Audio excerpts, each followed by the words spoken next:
Experience let's say कि 27 of May 2025 का divine message, goddess guidance, universal message क्या है। आज यूनिवर्स आपसे क्या कहना चाहते हैं, आज के दिन क्या सुनने की ज़रूरत है आपको। अगर लाइफ की किसी सिचुएशन में आज स्टक होते हैं तो उससे कैसे डील करें। अगर ओवरऑल लाइफ की किसी सिचुएशन में परेशान है तो ये गाइडेंस उसके रिगार्ड में भी हो सकता है।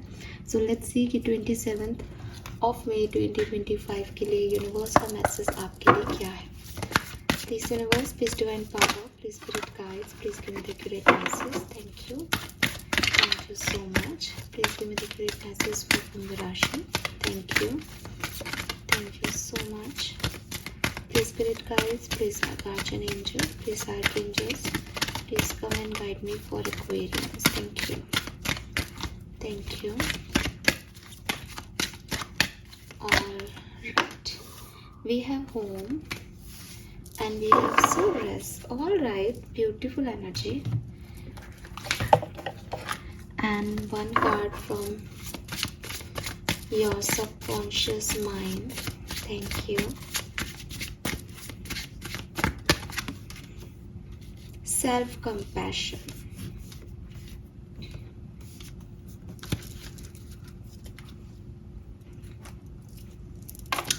एक तो मुझे नंबर 17, नंबर 8 बहुत सिग्निफिकेंट दिख रहा है। एक नंबर 3 बहुत सिग्निफिकेंट हो सकता है। नंबर 10 1 की ऊर्जा बहुत सिग्निफिकेंट है। 5 नंबर भी सिग्निफिकेंट हो सकता है किसी के लिए यहाँ पे। यस 1 5 3 17 और 8 23 भी है यहाँ पे एंड 10। ठीक है, ये नंबर मुझे यहाँ पे सिग्निफिकेंटली दिख रहे हैं। अगर हम कलर की बात करते हैं तो पर्पल कलर सिग्निफिकेंट हो सकता है आज के लिए। पर्पल या पिंक, डार्क पिंक, दोनों ही शेड्स हो सकते हैं। मैसेज क्या है आपके लिए? देखिए, सबसे पहले तो एक बहुत सिग्निफिकेंट मैसेज आ रहा है, that is about your home. ठीक है, इसलिए यहाँ होम का कार्ड भी है।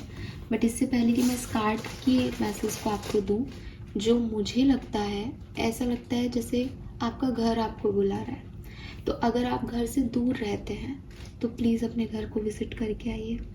अगर आपको आपके घर में रह कर के कुछ अलग एनर्जी मिल रही है तो आपके घर में होने वाली एनर्जीज आपको कुछ कह रही हैं, प्लीज़ उसको सुनो। ठीक है, अब आप कहोगे कि अरे मैम, पत्थर ईंट पत्थर का घर होता है, वो बात करता है क्या? बिल्कुल करता है एक्वेरियस। बहुत सारी एनर्जीज जो हैं वो आपके घर में होती हैं और ये एनर्जीज आप खुद क्रिएट करते हो। ये एनर्जीज जब लोग आपसे मिलने आते हैं तो वो क्रिएट करते हैं। ये एनर्जीज आपके घर वालों की थॉट प्रोसेस क्रिएट करता है। तो बहुत सारी एनर्जीज होती है जो एक दूसरे से अफेक्ट करती है, एक दूसरे को पसंद नहीं करती, एक दूसरे को रिपेल करती है। देखो, आज आप घर में हो और आपको अच्छा नहीं लग रहा, आपको अपने ही घर में नींद नहीं आ रही है, आपको नेगेटिव थॉट्स आ रहे हैं, इट मीन्स कि आपका घर भी आपसे क्लिनजिंग मांग रहा है। आपका घर भी चाहता है अब आप डिटॉक्स करो।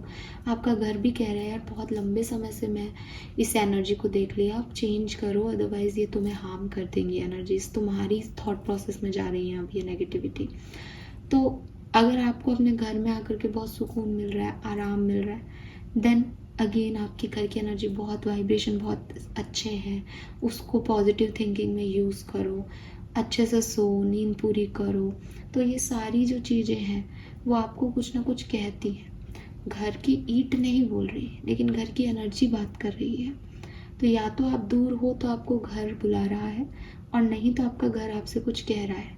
जो भी साइन आपको घर में दिख रहे हैं, घर में कहीं सीलन आ रही है, घर में कोई जाले लग रहे हैं, पंखे साफ नहीं है, घर में एक ही बेडशीट बहुत लंबे समय से बिछी हुई है, घर में वही पर्दे बहुत लंबे समय से लगे हुए हैं, घर में कोई चेंज चाहिए, आपने किसी चीज़ को उठा करके कहीं चेंज किया और उसके बाद आप कोई चेंज देख रहे हो, तो ये उस एनर्जी का चेंज है। समझो उन चीज़ों को, उन साइंस को समझो। आपके घर की एनर्जीज आपके वाइब्रेट कर रही हैं, आपको कॉल कर रही हैं मेरे थ्रू, आपको बुला रही हैं। आपके घर में प्लांट्स हैं, आपके घर में बर्ड्स हैं, आपके घर में पैट्स हैं, सब आपको कुछ कह रहे हैं। घर मतलब घर के लोग, घर के वाइब्रेशन, घर की चीज़ें, हर कुछ, ठीक है।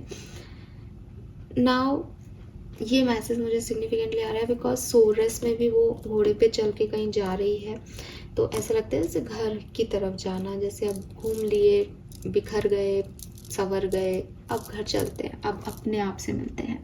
घर क्या है? अगेन, घर ईंट पत्थर का बना हुआ कोई महल नहीं है। घर मतलब आपका अपना सुकून, घर मतलब आप, घर मतलब आपका ऑथेंटिक सेल्फ। हम जैसे बाहर जाते हैं तैयार होके, रेडी होके, बहुत कुछ हम ऐसा बोलते हैं कि लोगों को हम प्लीज़ कर सकें, बहुत हम बनने की कोशिश करते हैं, बहुत हम सोफिस्टिकेटेड रहते हैं, सारे एटिकेट्स बाहर दिखा देते हैं। घर में आके क्या करते हैं, ये बैग इधर पटका, ये जूते इधर पटके, और भाई लेट गए, बहुत गर्मी है मम्मी पानी ला दो, अगर मम्मी नहीं है तो पानी लिया और अपने पड़ गए, अरे करेंगे थोड़ी देर में। यहाँ आपका हुक्म चलता है, यहाँ आपकी तानाशाही है आपके घर में, आप अपने हिसाब से कर सकते हो काम, ठीक है। तो ये जो है ये आप हो, आप एक्चुअल में क्या हो, आप एक्चुअल में क्या पसंद करते हो सकता है कि आप गर्मी है बहुत तो कोई भी अपने पुराने से पुराने कपड़े आप पहन के रहते हो घर में। मैं तो वैली सी रहती हूँ तो मैं उससे कनेक्ट करती हूँ, इसलिए मैं ऐसे बोल रही हूँ कि बहुत तैयार होके नहीं रहते हो। तो वो चीज़ है कि हाँ भाई घर में हम कैसे भी रह सकते हैं, बाहर हमें बनने की ज़रूरत है। तो आपको घर आना है, तो घर आना है मतलब जैसे आप एक्चुअल में हो उस जगह पे आपको आना है जो आप एक्चुअल में फील करते हो, जैसे आप खुल के हंसते हो या खुल के बोलते हो, जैसे चाहो वैसे रहते हो, ऐसी जगह पे वापस आना है। नाउ होम का कार्ड आपको क्या कह रहा है? Your household situation is improving by a move और a healthy change in the occupant.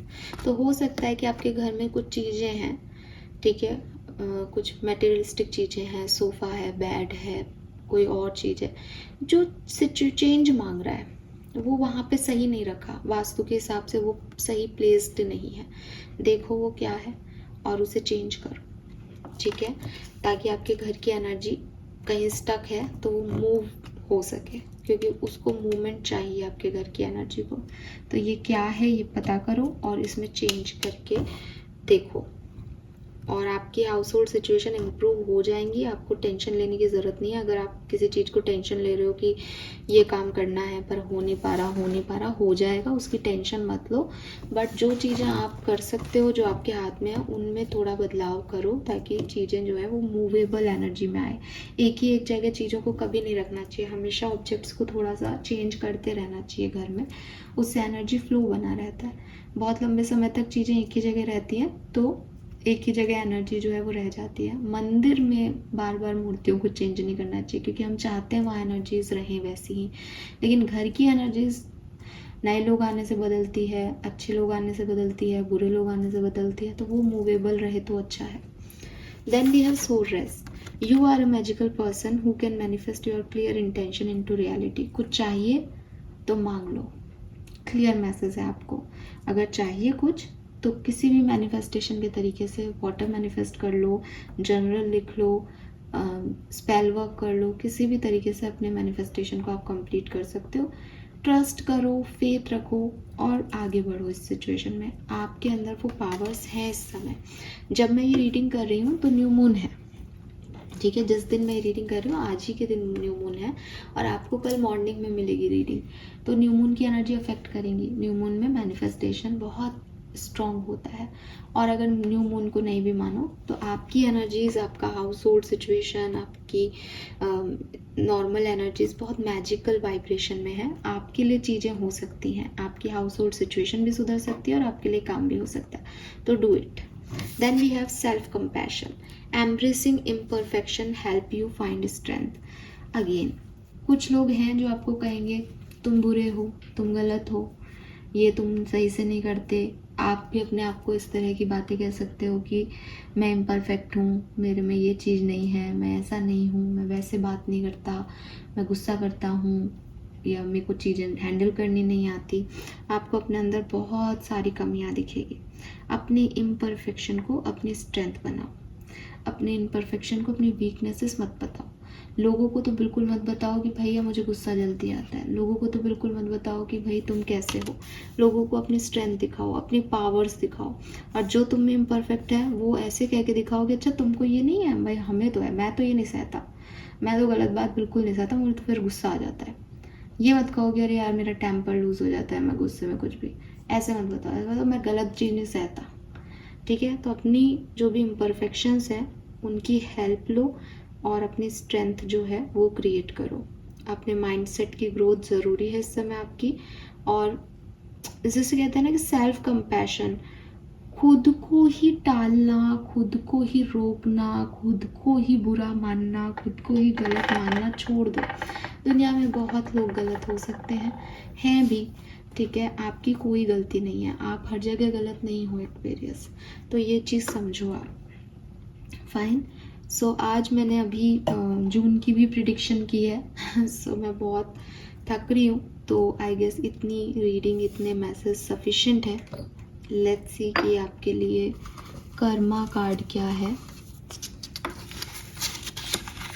We have show kindness towards birds, yes. So आपको एक तो बटरफ्लाइज बहुत दिख रही हो सकती हैं इन दिनों, और आपको चाहिए कि आप बर्ड्स की तरफ काइंडनेस शो करें, बर्ड्स को जो भी खाना पीना है दें, दाना पानी दें। बहुत गर्मी है नॉर्थ इंडिया में, तो प्लीज़ अगर आप कर सकें बर्ड्स के लिए तो बहुत अच्छा है। मैंने भी एक शॉट आपके साथ शेयर किया था, नन्हा सा बेबी बर्ड हमारे भी है। सो बिल्कुल मैं भी ये करूँगी और आप भी ये करें, उनके लिए बहुत ज़रूरी है। So this is all for you. Thank you so much मुझे सुनने के लिए। चैनल को लाइक और सब्सक्राइब कीजिएगा। और जून 2025 का प्रेडिक्शन मैंने कर लिया है, तो उसे डेफिनेटली पोस्ट करूँगी। थोड़ा लंबा है, जब भी टाइम मिले तब देखिएगा, ठीक है। ऐसी शॉर्ट रीडिंग नहीं है वो, आपको पता है मैं मंथली रीडिंग लंबी और अच्छे से करती हूँ डिटेल में। तो जब भी टाइम हो तब उसे सुनिएगा, देखिएगा और मुझे बताइएगा कि आपसे कितनी रेजोनेट हुई। And one more message, one more information, please अगर आप चाहते हैं अपनी पर्सनल रीडिंग लेना तो मेंबरशिप ज्वाइन करें। और अगर ऑलरेडी मेंबर हैं तो एक कम्युनिटी पे पोस्ट है जहां मैंने आपसे आपकी पर्सनल डिटेल्स मांगी हैं और आपका क्वेश्चन पूछा है, उसके कमेंट सेक्शन में अपनी बात लिख दें। 30 मई के बाद जो लोग भी मुझे मैसेज करेंगे मैं उनके लिए कोई पर्सनल रीडिंग नहीं करूँगी, चाहे वो मेरे मेंबर हों या नहीं, क्योंकि मैं 31 मई को ही मेरा वो डे है जब मैं आपको पर्सनल रीडिंग दूंगी। तो उसको करने के लिए भी मुझे 30 मई तक का टाइम चाहिए। तो 30 मई फाइनल डेट है, 31 मई को सभी लोगों को आपको रीडिंग्स मिल जाएंगी। Fine, thank you, bye bye.